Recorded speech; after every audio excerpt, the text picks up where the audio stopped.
Donc premièrement, celui qui jeûne le samedi, soit il va jeûner le samedi spécifiquement, sans jeûner un jour avant ou après, soit il va jeûner un jour avant ou après.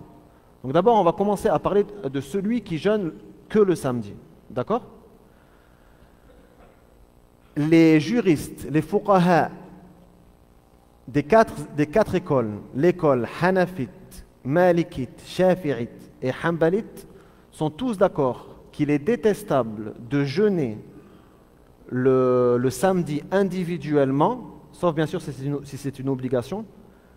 Mais si ce n'est pas une obligation, ils disent que c'est détestable de le jeûner individuellement. C'est-à-dire qu'il faut rajouter un jour avant ou un jour après. D'accord? Ça, c'est la base. Sur quoi se base-t-il comme argument? Il y a un hadith rapporté par Abu Daoud, d'après Abdullah ibn Busr, d'après sa sœur, radiyallahu anhuma. Le messager d'Allah sallallahu alayhi wa sallam a dit: ne jeûnez pas le samedi, sauf si c'est un jour obligatoire pour vous. Si l'un de vous ne trouve qu'une peau de raisin, la peau d'un raisin, ou un morceau de bois, qu'il le mâche. Donc c'est-à-dire même celui qui n'a rien à manger, il doit s'efforcer de ne pas jeûner ce jour-là. At-Tibi, en commentant le hadith, a dit: il est convenu que cette interdiction est l'interdiction de spécifier le vendredi. Jeûner le vendredi, pardon, je reprends. Il est convenu que cette interdiction, ainsi que l'interdiction de spécifier le vendredi, parce qu'il y a un autre hadith dans Sahih Muslim qui interdit de jeûner le vendredi tout seul, d'accord? Qui ordonne de jeûner le vendredi avec un jour avant ou un jour après. Donc cette interdiction concernant le samedi, ainsi que celle du vendredi, ne sont pas des interdictions formelles. C'est pas haram, c'est juste détestable. D'accord? C'est juste détestable.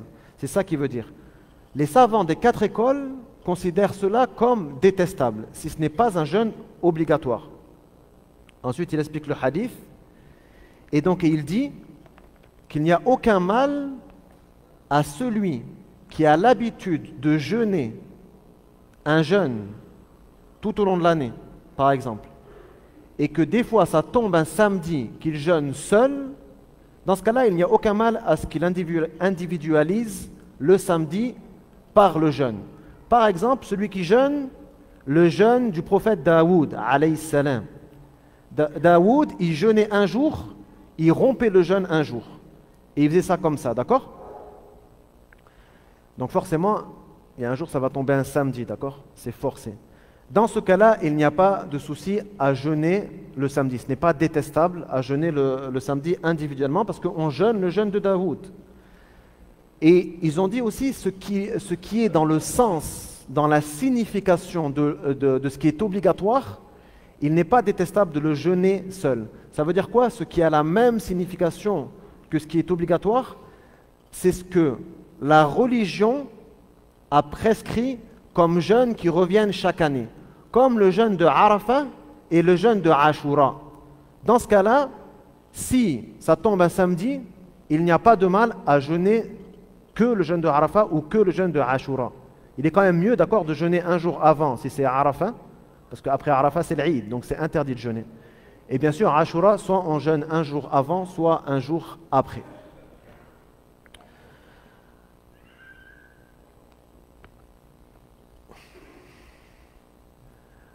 ثم ذهب في هذه المسألة مسألة إفراد الصيام أو إفراد يوم السبت بالصيام.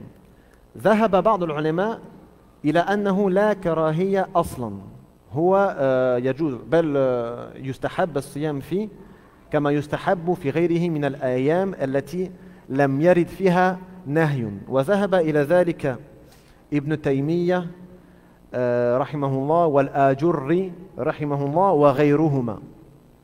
Donc il y a une deuxième opinion chez les savants, c'est qu'à la base c'est même pas détestable. Tu peux jeûner le samedi en ne rajoutant ni un jour avant ni un jour après sans aucun problème. Et ça c'est l'avis de Ibn Taymiyyah et l'avis de Al-Ajurri et de quelques autres savants. Donc eux, ils voient qu'à la base, c'est même pas détestable. Mais la grande majorité Des savants sont d'avis que c'est détestable, sauf dans les cas que je vous ai cités. Un jeûne qu'il a l'habitude de jeûner, ou ce qui est dans la même signification que l'obligatoire, qui est par exemple Arafat et Ashura. Dans ce cas-là, ce n'est pas détestable. On les jeûne et c'est même préférable de les jeûner. الآن نتكلم عن مسألة ليست مسألة الإفراد، مسألة الجمع. جمع يوم السبت مع غيره. فكما علمتم أكثر الفقهاء يرون كراهية الإفراد. طيب، فأكثر الجمهور يرى أنه يستحب جمع يوم قبله أو يوم بعده. والحنفية فقط، علماء الحنفية أو بعض علماء الحنفية يرون أنه يستحب جمع يوم قبله لا بعده. يعني يرون أنك تصوم الجمعة والسبت، ليس السبت والأحد. هذا يكره عندهم أيضا. الذي لا يكره هو صيام الجمعة والسبت، هذا عند الحنفية فقط. ويستدل بحديث جويرية الذي ذكرته لكم مما رواه مسلم أن رسول الله صلى الله عليه وسلم أمرها بجمع يوم مع الجمعة إما الخميس إما السبت. فيرون أنه أنه يكره أن يكون الأحد، ولكن المشروع أن يكون السبت، ولكن هذا في المذهب الحنفي فقط. أما المالكية والشافعية والحنابلة فإنهم لا يفرقون هذا التفريق. طيب، en ce qui concerne le fait de réunir le jeûne du samedi avec un autre jeûne, avec un autre jour de jeûne, la majorité des savants, les malikites, les shafi'ites et les hanbalites, voient que ce jour qui doit être rajouté peut être soit le vendredi, soit le dimanche, et qu'il n'y a aucune différence entre les deux. Certains savants de l'école hanafite, et ce n'est pas tous les hanafites, d'accord, c'est certains savants, comme l'a mentionné Ibn Abidin, ils sont d'avis que c'est le vendredi qu'on doit jeûner avec, pas le dimanche. Et donc ils ont mentionné plusieurs arguments, et entre autres, le hadith que je vous ai cité de Juwayriya, le hadith qui est dans Sahih Muslim, le prophète sallallahu alayhi wa sallam ordonne à Juwayriya de jeûner le vendredi, soit avec le jeudi, soit avec le samedi, et de ne pas jeûner le vendredi individuellement. Mais de toute façon, la grande majorité des savants voient que cette argumentation n'est pas valable, d'accord? Et même Ibn Abdin, après avoir mentionné les paroles des savants de son mazhab, du mazhab Hanafi, il voit que ceci est faible dans le mazhab Hanafi. En vérité, c'est soit le vendredi, soit le dimanche. Bien sûr, ça c'est comme je l'ai dit, quand ce n'est pas une habitude, ni ce qui est dans la signification de l'obligation comme Arafat ou Ashura. أما ما ذهب إليه بعض العلماء المعاصرين من تحريم صيام يوم السبت إلا في الفريضة فهذا لم ينقل عن أحد من الأئمة من زمن الصحابة ثم التابعين ثم القرون الأولى، لم ينقل هذا مذهبا عن أحد إلا عبد الله بن بسر راوي الحديث. هناك قصة تذكر أنه كان ينهى وفي غير رواية الحديث أنه كان ينهى عن ذلك، عن صيام يوم السبت إلا في الواجب مثل رمضان أو الكفارات أو النذور مثلا. هذا القول يعتبر شاذا، شاذ يعني لا عبرة به، لا نعمل به، وإنما نعمل بما اتفق عليه الجمهور الأعظم. Certains contemporains sont d'avis qu'il est interdit de jeûner le samedi, sauf si c'est une obligation. D'accord? Cet avis, avant notre époque, il n'était pas connu chez les savants. D'accord? Il n'était pas connu chez les savants. Aucun savant l'a mentionné dans les livres qui mentionnent la divergence entre les savants. Aucun savant n'a mentionné ça comme un hadith, comme un avis considéré.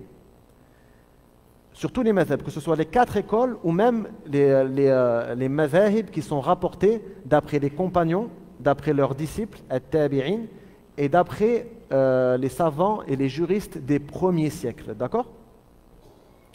Il n'y a qu'un seul récit qui est mentionné de Abdullah ibn Busr, donc celui qui a rapporté le hadith sur le samedi, là.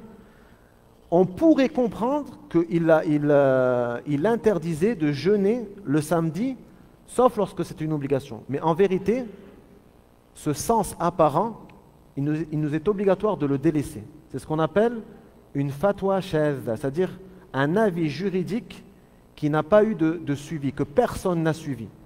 Comme l'avis de certains compagnons du prophète, sallallahu alayhi wa sallam, qui disaient qu'il était haram de faire les ablutions avec l'eau de mer. Personne n'a suivi ce compagnon dans cet avis. C'est pour ça qu'on ne peut pas dire qu'il y a divergence. À la base, il n'y a pas de divergence. On peut faire les ablutions avec l'eau de mer comme on peut jeûner le samedi si c'est le jour de Arafat ou le jour de Ashura. ونكتفي بهذا القدر واللهم صل وسلم على نبينا محمد وعلى آله وصحبه